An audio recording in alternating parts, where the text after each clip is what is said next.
All right, let's get started.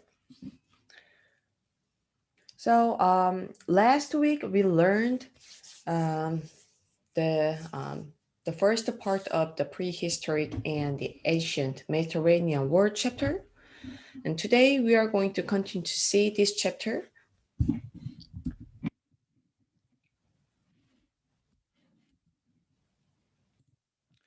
So the last meeting we learned Mesopotamia and Egypt culture, and today we are going to see Greece and Rome.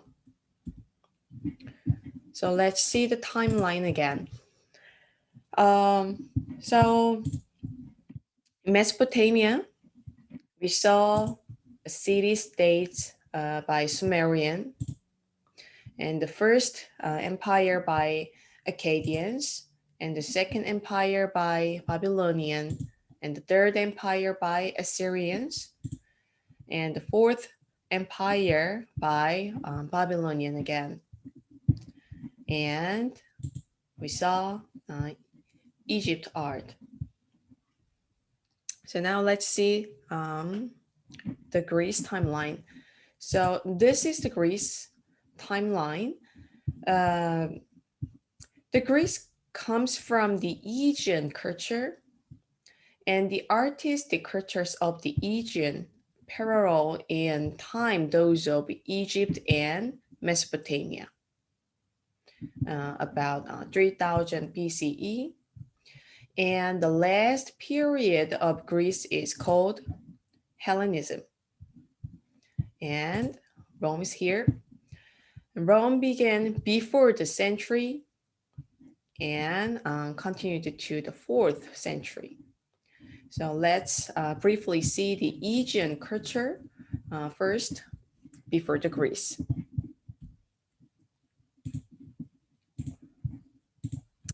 So, so there is a Aegean Sea. The Greek culture arose on the lands bordering sea, the Aegean Sea. So there are 3 Aegean major cultures: the Cycladic, and the Minoan, and the Mycenaean. So the Cycladic is centered on the group of small islands in the Aegean. Cycladic art is a puzzle because we know almost nothing about the people who made it. So it consists almost exclusively of nude female figures like this.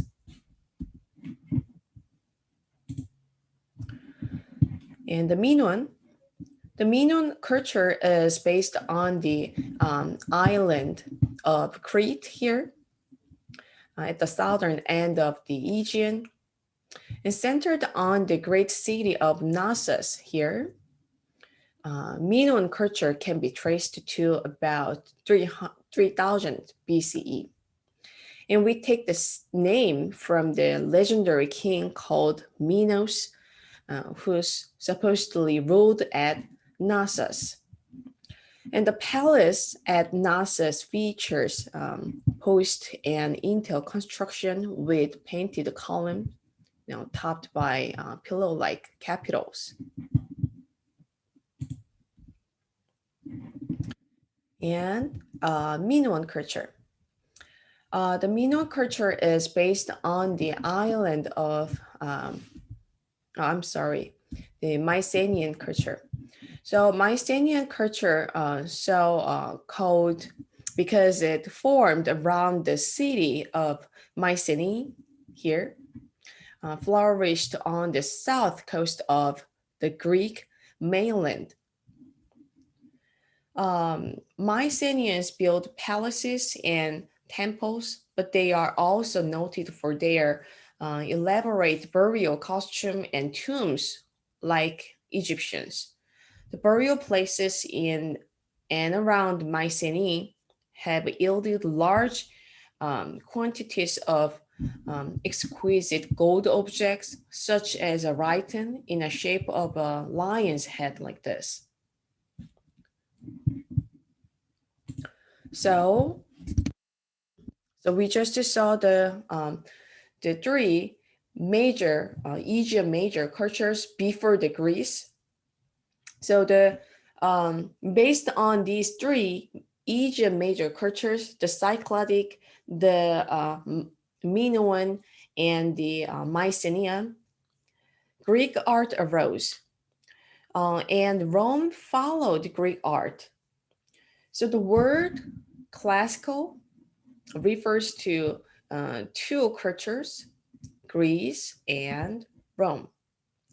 So it aesthetically indicates artwork of the highest quality and standard.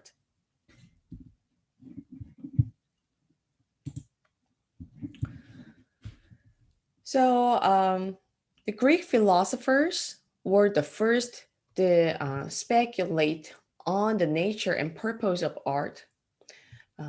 Sculpture, painting, architecture were discussed as technique. In our words, technology and technique. So technique is things requiring a special body of knowledge and skill to make. So based on the technique, there are three artistic periods in Greek art. The first period is archaic period, and the next one is classical period, and the last one is the Hellenistic period. So let's see the archaic period first. So this is called crater. Crater is one of many standard Greek pottery shapes in archaic period. And a crater was a vessel used for wine. And this is Kairos. The Greek statue depicts an anonymous boy in archaic period. So thousands of such figures were carved, all of them in the same pose, and all nude, young, and idealized, with broad shoulders, slim waist, and bodies. And the Greek female statue is called core. And let's see the archaic period painting technique. So the painting technique on the pottery is called red figure style. And the ground is painted black, while figures are left mostly unpainted, with only thin black lines to describe the forms. And the red that results is the natural color of fired earth. And earlier archaic pottery had employed the reverse color scheme with black figures painted on a red ground.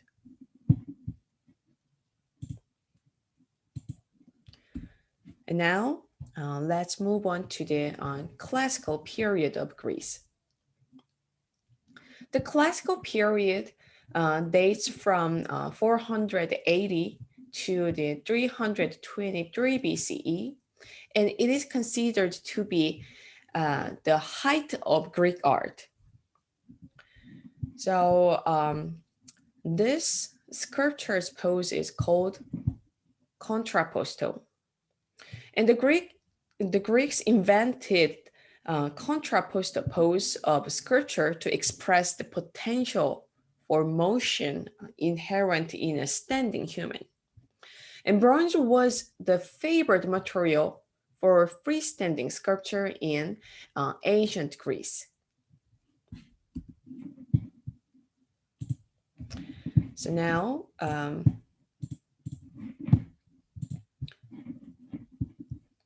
so everyone look at these two sculptures.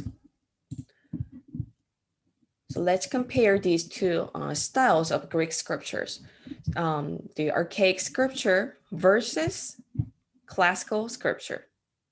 So we can clearly see the differences between these two scriptures, right? What are the differences, everyone? Can you tell me the differences between these two scriptures? I mean, the archaic doesn't have that definition of the body. Very good. As of the contrapposto, which includes like the body and like the force, I think it's more detailed. of the body. Yes. That's right. That's right. Exactly. So the left one is archaic Kairos scripture, and it was an amazing achievement actually to create to freestanding human scripture. But despite of the great process, it still looks unnatural and less detailed. Very good. And the movement is very limited. So we can find the movement only on the left foot, right? On the other hand, the classical contrapposto scripture shows incredibly natural movement, and it has lots of details and very realistic. And we can tell this is the height of Greek art because they finally mastered to create natural shapes of body. Very good, everyone. And although all ancient Greek and Rome art is broadly known as classical, the art produced during the classical period was considered by later European scholars to be the finest of the finest. So Athens was the cultural and artistic center at this time. So this is Athens, which was a chef of the city-states and had been built around a high hill Acropolis. And this is Parthenon at Acropolis, and we can imagine the original the architecture shape looks like this. So this is the remnant of the Parthenon at Acropolis. The Greeks dedicated to the goddess Athena Parthenos, or Athena the warrior maiden. And the Parthenon is a Doric style temple with columns all around external and an inner row of columns on each of the short walls. So let's see what the Doric style is. So this is Doric style column that the Parthenon has. Doric style column is simple and classical compared to the other two columns style, such as Ionic and Corinthian. So when you see these three columns, can you find the feature of this Doric style column through this picture?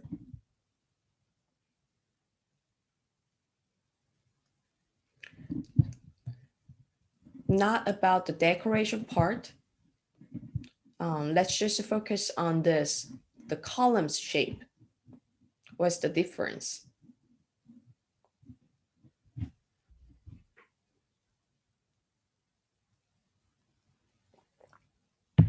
I think it's the base what really holds the column together. So maybe the base is different, and maybe the first that we see in the picture is not as strong as the second base is. Yeah. I mean, that's what I think. I think the base is not as, maybe it cannot be as strong as the other bases when you see like the Ionic one and the other one. That seems like they can be better hold together. Yep, that makes sense. Yep, very good. Then let's look at the focus on the shaped part. here? Does it look straight? No. No. How different? Yeah. How different? It's still like it's unfinished. Like something like that, a little bit lighter than the others, Yeah. and the lighting are not even like it still need touching a little bit Mhm. because the other two is line strips and it's like darker, like the darker than the other. Mhm. I think it's simple. Like no, I think it's plain and plain compared to the other two. The one in the middle is simple, and then the last one is more like detailed. But this one is like plain. Yep, very good, everyone. Yes. And also, let's focus on the thickness from the bottom and the top. So, so the bottom part is slightly thicker than the top part, right? So, so the Doric style's columns are not very straight.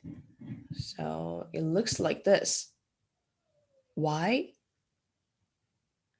The tall columns may appear to bend inward at the center, so they look absolutely straight from the viewer's eyes. Okay, so that is the differences. So the shapes of the Doric column is not straight. You know, the bottom part and the top part's thicknesses are different because the architectures made like that for the viewer's eyes straight. Mhm. And that is called entasis. So the architects of the classical Greek art calculated the relative errors by the viewers and applied it to the temple. Actually, this is amazing because they did it 2,500 years ago.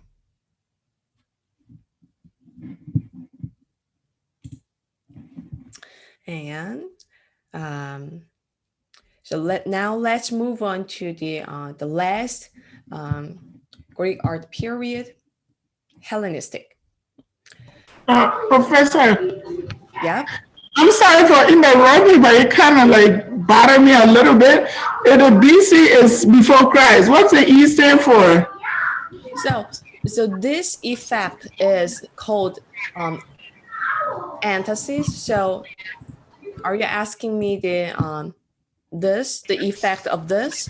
No, the other one, the next pages. I'm like, you see how they have BC, which is before Christ. Yes, yes. So what's the Before E? the common era, yeah. So what's the E stand for? So BCE means before common era. So before the Jesus Christ born. Okay, gotcha. Yeah, thank you. You're welcome. I thought you were asking about this. No, thank you. You're welcome. All right. So let's move on to the Hellenism of Greek art, which is the last period of the Greek art. So it begins about 323 BCE, and style emphasizes balance and restraint while also favoring dynamic poses and extreme emotion. So let's see how they look like. So these are all the Hellenistic style sculpture. Oops.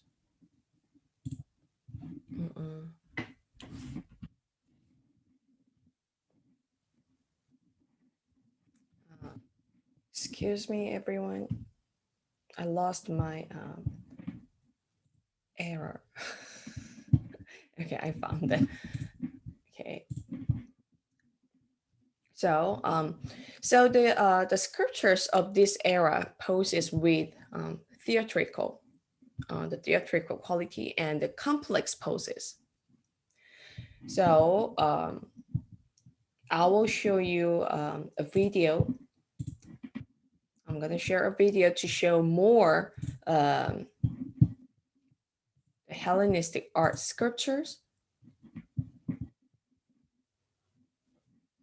Okay. Style. First, naturalism. Another word for it is lifelike. Hellenistic art is even more lifelike than classical. Naturalism involves variety and depth. There are 4 figures crowded into this scene. Each one is different in pose, physical traits, and height. There are about 100 over life-size figures in the frieze, and each one is different. Some human-bodied figures are winged, and there are animals, which add even more variety. This panel shows a dog belonging to the goddess Artemis. The dog bites the head of a struggling giant. The goddess's boot is visible in the lower right. Another point for naturalism is an awareness of spatial depth. Overlapping of figures, for instance, conveys depth. The way the figures are carved also suggests depth. Some are carved in higher relief, some lower. Some are almost three-dimensional, so they cast shadows and seem to spill out onto the stairs. In other words, these figures are so lifelike that they are liable to crash into any one of us climbing the stairs. The second characteristic of the Hellenistic style is idealization. That is, what is beautiful according to contemporary aesthetic standards.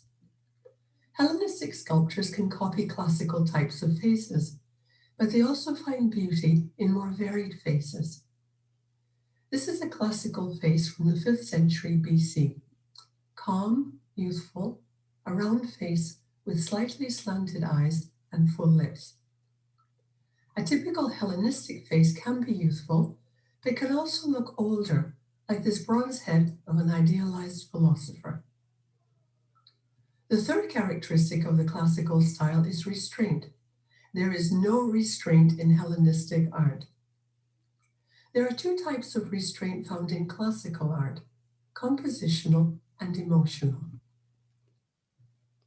In classical art, compositional restraint means a balanced composition in which no one figure dominates. A 5th century BC marble panel from the Parthenon Temple in Athens shows a lapith fighting a centaur. The centaur is the human and horse hybrid on the right. Neither figure takes center stage. In spite of this being a battle scene, we are able to calmly take in one figure at a time. The 2 are linked by the drapery behind them, which serves as a neutral, calming space between them. What's more, this is one of several panels representing the battle. These panels, called metopes, are separated by simple non-figural panels called triglyphs that provide even more calming space.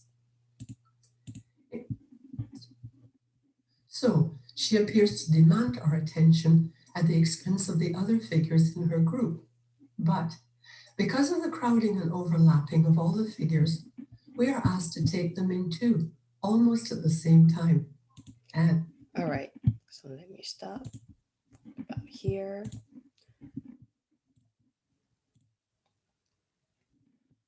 So, so how was the Hellenism art now? Now compared to the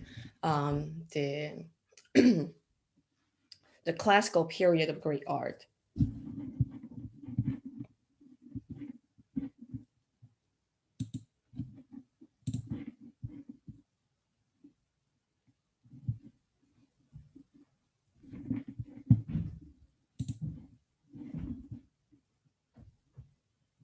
I think for me, it's just a little bit more structured than the past ones, and it has like that sense of, how do you call it, that sense of sentiment that you can feel at the moment. Yeah. What they felt, or what is the art talking about, or I think it has that sense of feeling, making Yeah. the viewer feel, what's going on, Yep. In the sculpture. Very good. Looks like it's, telling about some specific stories, right? Yes. Very good. So now we can recognize the different styles by the Greek art period. So the archaic period shows the limitation of the movement since the lack of sculptural technique. And the classical period shows the completed technique to create natural and classic freestanding sculpture. And the Hellenistic period shows emotions and dynamic movement beyond the classic. So please be aware of the differences by the time period of the Greek art. Now, let's move on to the ancient Rome. The Roman era begins about 510 BCE, and it overlaps the Greek era. The Romans admired the Greek art and copied many of their artworks. So the most Hellenistic sculptures we just saw in the previous pages are not the originals. So the most of the original Hellenistic Greek sculptures were destroyed by the church during the Middle Age. We're gonna learn the Middle Age after the break. So the most of the sophisticated Greek sculptures we are able to see, like this, are made by Romans. So these are all copied works by Romans.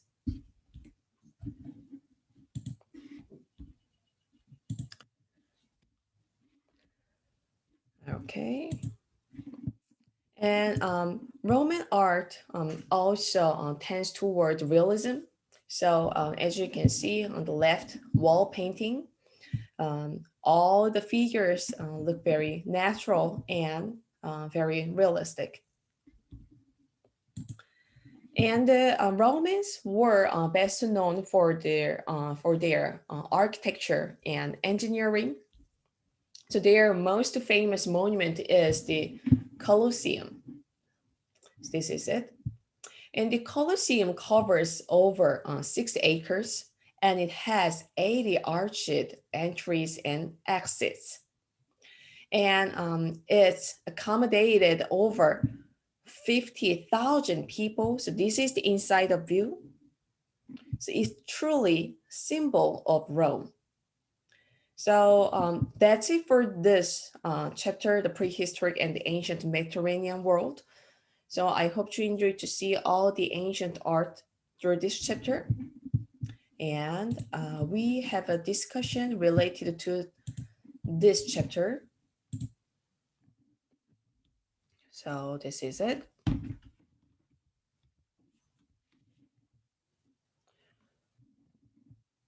So everyone, after this meeting, I need you to go to week 10. And this is the first discussion today. Discuss the architecture of the ancient Greek and the Romans. What advancements did each culture make in buildings? And why are these works still considered such marvels today? We just learned Parthenon from the Greek architecture, and we just saw the Colosseum from the Roman architecture. You can compare them, or you can search a different architecture, and then you can discuss about that. Okay? Any question? All right. So let's begin.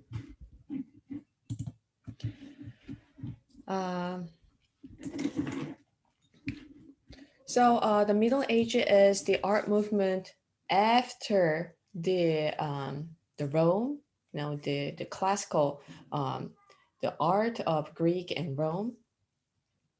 So according to tradition, the Jesus known as Christ was born in Bethlehem during the reign of Emperor Augustus.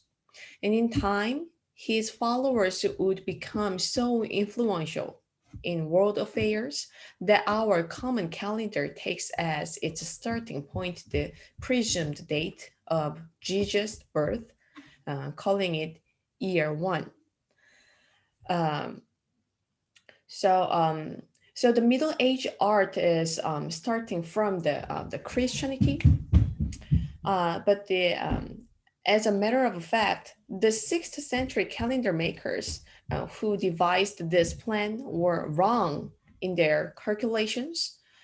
Jesus probably was born between 4 and 6 years earlier than they had supposed, but the calendar has nevertheless become the standard. So here's the Rome again. The Roman Empire dominated the Mediterranean region from the 2nd century BCE, and later extending its control of Western Europe and the Middle East. But by the 4th century, the empire was crumbling in the West. So Christianity was one of the numerous religions in the late Roman Empire, but it quickly became one of the most popular and well organized. Romans' attitude toward this new cultural force within its borders varied. Often the faith of tolerated, especially since it came to attract an increasing number of wealthy and influential people. At other times, Christians were persecuted, sometimes officially and sometimes by mobs.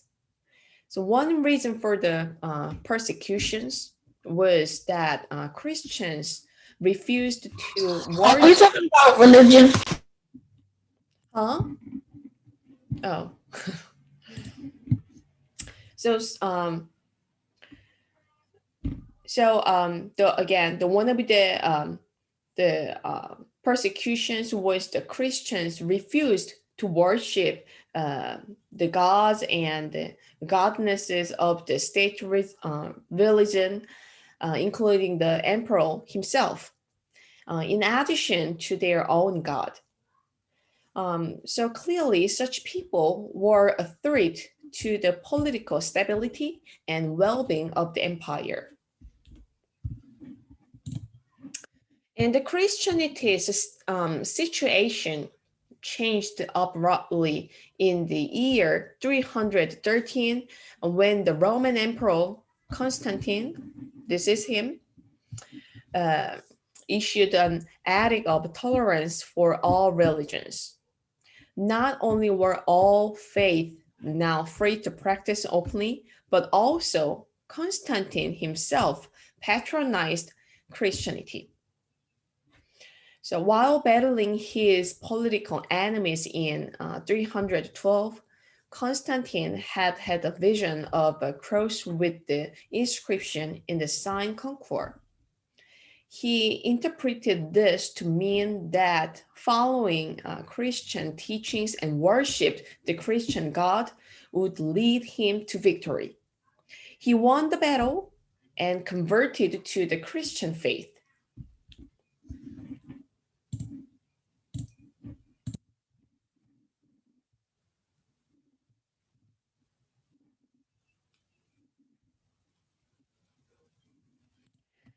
So this is the Arch of Constantine in Rome.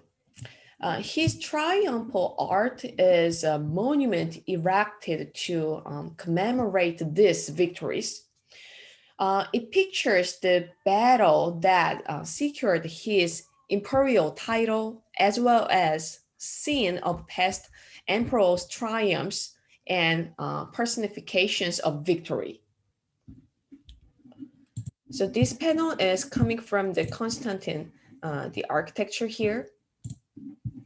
So the panel picturing Constantine and his court features small stereotyped figures, dry furry, described with thick lines and limited spatial depth. So everyone look at these two scriptures. Let's compare the ancient Greek scripture and the Middle Age scripture. They are so different, right? What's the difference between these two scriptures?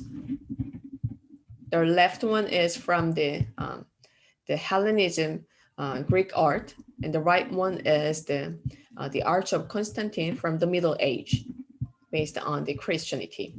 What's the differences?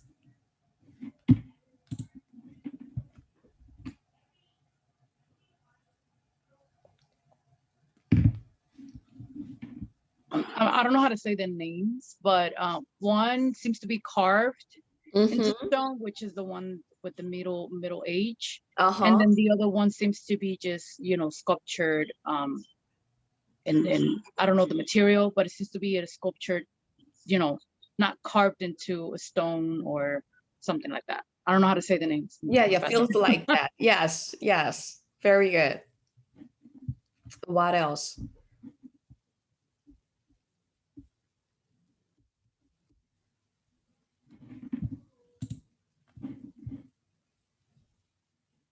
All right, so, oh, it just came in. All right, so, so the left one is ancient Greek sculpture of Hellenistic period again, which was made in the first century BCE.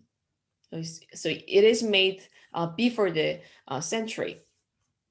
But the implied motion of the sculpture shows very advanced technique of freestanding sculpture, and the skin and the muscle look real. And it is hard to believe that the sculpture's material is marble. It is marble. It looks very soft, right? Also, we can feel the dramatic emotions through this sculpture. So it feels like we are in the middle of the happening. Can you believe it? This is made before the century. On the other hand, look at this Arch of Constantine's sculpture. So it looks like a flat sculpture and it doesn't show any volume in it. Also, all the figures in this sculpture depicted as not realistic and very simple. It feels like the advanced Greek technique was going back to the before the Mesopotamia art. And even though this is made 400 years later since the left Greek sculpture had been made. So the reason is that Christianity treats artists as craftsmen. They don't want to make any figures realistic and idealized. They didn't accept any beautiful or idealized art, not other than worship of their God, Jesus Christ. So they actually don't care about the advancement of artistic technique. They only focus on the description of the Bible. So that's why many of scholars have called the Middle Ages as Dark Ages in art. And the same thing was happened in the paintings as well. So all the stories about are about the Christianity for 1,000 years. So they describe the baby. Look at the baby's proportion. So it's just depicted by the adult's proportion of body. So it's just made it smaller. So they just, make the art not realistic. They just focused on the meaning of the art. And this is another example of Middle Age painting. So there are gold circle behind the figures, right? And the gold circles are representing the light.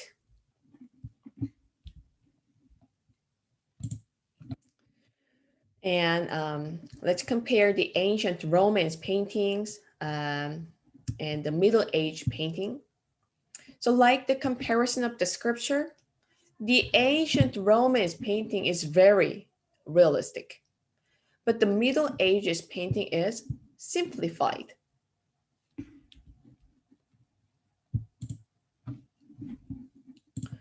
So the style of art in the Roman Empire had changed.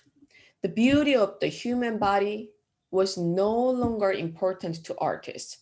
So now art emphasized symbolism and narrative clarity, with the signs borrowed from pagan art, but repurposed with Christian's meaning. And the idealized bodies and individualized faces of the classical era had been replaced with stylized figures and generic facial features. However, their architecture techniques were flourished to build churches. These are so beautiful. So under Constantine's imperial sponsorship, architects raised a series of large and opulent churches at key locations in the empire. And one of these was Old St. Peter's, built on the spot in Rome, where it was believed that Peter, Jesus' first apostle, had been buried. The Christianity from the beginning emphasized congregational worship, and so a fundamentally different kind of building was needed, one that could contain a lot of people. A multi-purpose meeting hall called a basilica. This is the basilica, and it was the standard building types of Roman architecture. So based on the basilica, the architects of Middle Ages developed three types of architecture styles. So first one is Byzantine architecture, and the next one is Romanesque architecture, and the last one is Gothic architecture. So let's see one by one. So this is the Byzantine style architecture, the church. The Byzantine emperor Justinian I was a devoted patron of the arts. He funded hundreds of churches, mosaics, and painting throughout his empire. Byzantine churches are grandeur with the large scale like this, and it has dome, which is hemisphere-shaped roof. This. And this is the inside of the Byzantine church. Looks huge and large and grandeur. And mosaics was a favored Byzantine technique. Byzantine artists had moved away from the naturalism and realism of Greece and Rome toward a flattened, abstracted style, just like this. And like artists of ancient Egypt, Byzantine artists strove to portray often complex religious doctrines and beliefs, not scenes from daily life. And a mosaic is an artistic picture or design made out of any materials assembled together. So it can be pebble or part of stones or tiles or grass. So today, the mosaic art used as decoration. Architects use mosaic murals today for kitchen backsplash, shower wall, and entry floor art. Probably you saw all of them. So mosaic craft items are used as home decor.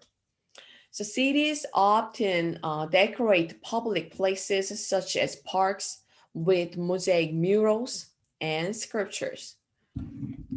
So now let me share a video to show how the contemporary mosaic artist works. Quirky, eco, and fun, I hope. The best thing about the work that I do is the uniqueness, I think, of my pieces. And because of using recycled materials, each mosaic is totally different.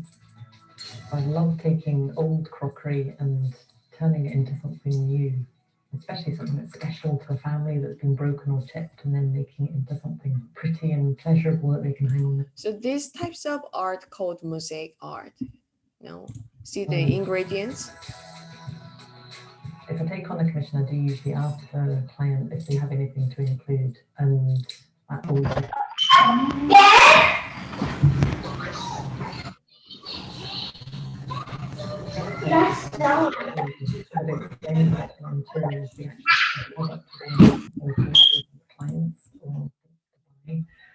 it's just my time that's accounted for. I use broken car windows, which I do with the sweet wrapper collage underneath. I use ceramic wastage from various potters. I do buy some pieces in charity shops or car boot sales, and stained glass artists give me their waste as well. And other times people just leave me little packages at my door, which is a real treat. So I very rarely buy anything new. I live between Comrie and St Fillan's in West Perthshire, so it's a beautiful location with hills around me and the river just down at the bottom of the garden, more or less.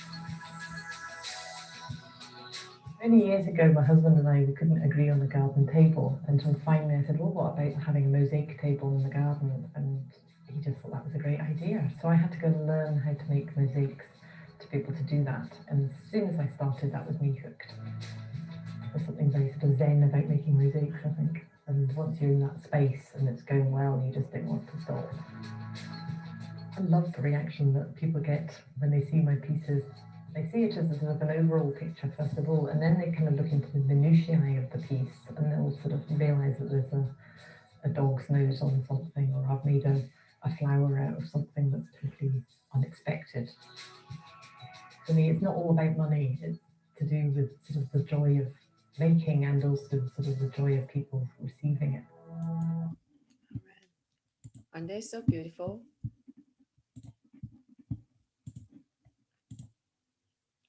All right, so that was the mosaic art. So now let's go back to the Middle Age again. So this is the second architecture style, Romanesque.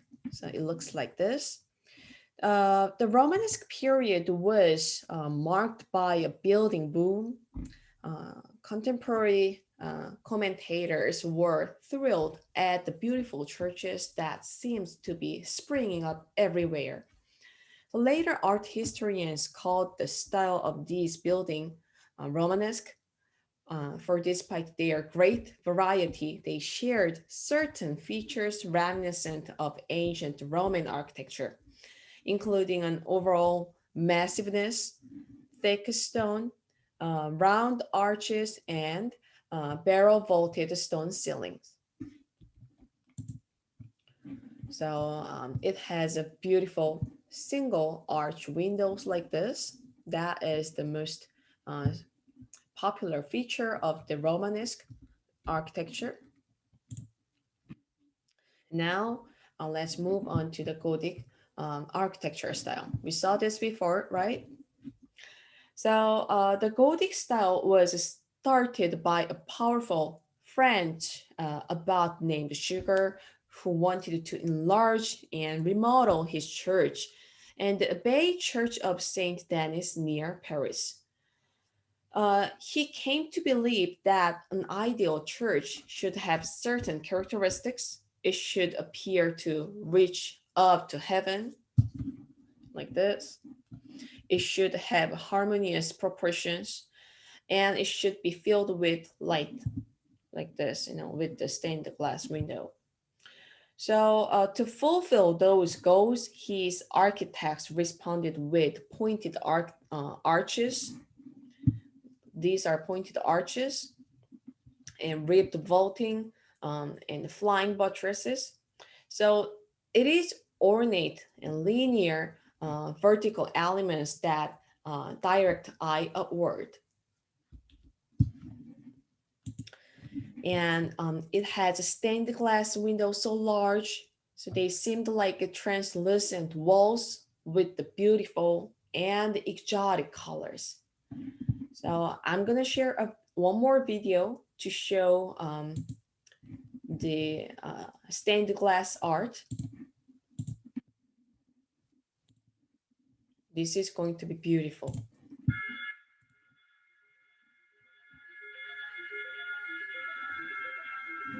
I cut the glass in a very old-fashioned way. So she just mentioned about she's using a glass, right? So basically the stained glass window art is using a glass pieces. A little steel wheel cutter that makes a score in the glass, and this agitates the atoms, and then you can crack the glass apart. I further shape the glass on a grinder. It's a router type grinder. And then once the glass is cut to the appropriate shape, I think about sandblasting. The sandblasting process for me started out as a very important aspect of the design.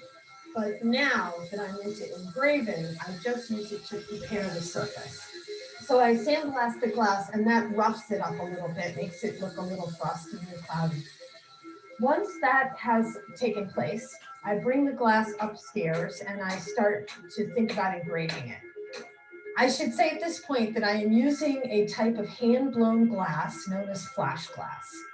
Flash glass is characterized by having a very thin veneer of bright color.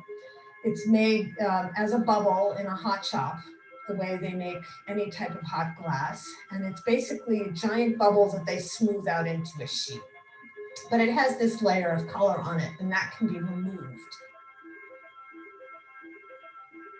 I draw a pattern on it with a magic marker, a permanent marker.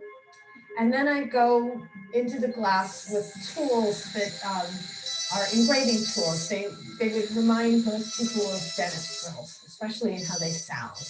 And they make lines. All these techniques have been around forever, but what I do that's different is I do all of them all at once, always.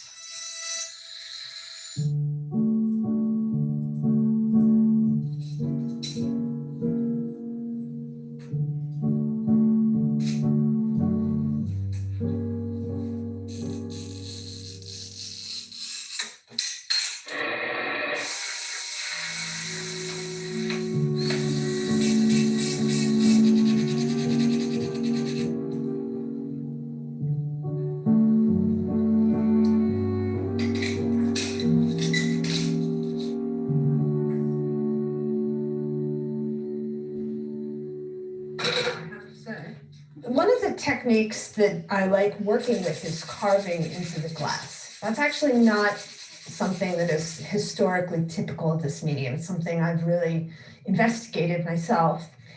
So I'm carving into one layer of glass to reveal another color that comes out. And that is physically demanding, but not in anything that going to the gym is going to help you with. The gym is here, and it is physically exhausting on your forearm to do that, and my fingers get tired. I fantasize about hand massages.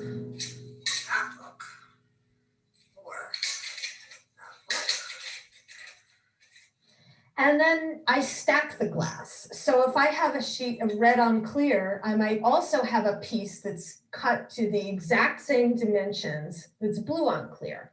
And I make a sandwich. And that way I have the potential for red, blue, clear, black paint. And there's a type of yellow that is known as silver stain. So I can get a full range of colors just by stacking red and blue together. I was never interested in the history of stained glass when I began. I was, in fact, rebellious against the idea. And maybe it was protection, because the history of painting really messed me up when it came to painting. So if stained glass had no history, that was fine by me. I consider them to be stained glass windows, even though they're in light boxes. They're perfectly fine functioning stained glass windows, made out of glass, inspired by the glass, intended to perform maybe the way a window performs in a spiritual setting. I'm not a religious person, but I understand the function of glass in a church or a synagogue or whatever spiritual building it's installed in, is to create radiant light, which has an effect on people that isn't just intellectual. I think all artists want their work to be enlightenment embodied, but it can't be because it's not stained glass. So there. Stained glass shines colored light onto your body. It's a powerful experience. She is an amazing artist, right? Yes, it's amazing. Yes. I love it.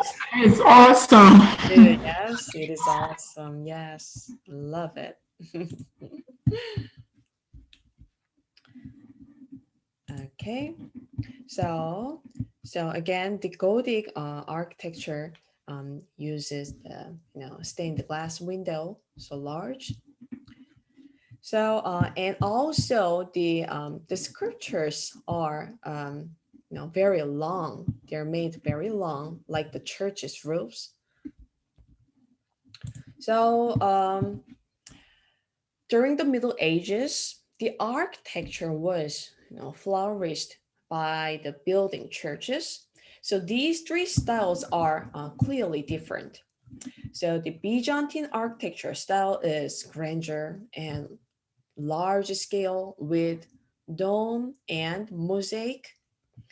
And the Romanesque architecture style is simple and modern with round churches, round arches, sorry. And lastly, the Gothic architecture style is sophisticated and extravagant with pointed arches and the pointed roofs and the stained glass windows. So that's it for this chapter. For better understanding the art of the Middle Age, please read the e-textbook. And we have a discussion related to this chapter today. So this is the second discussion topic. So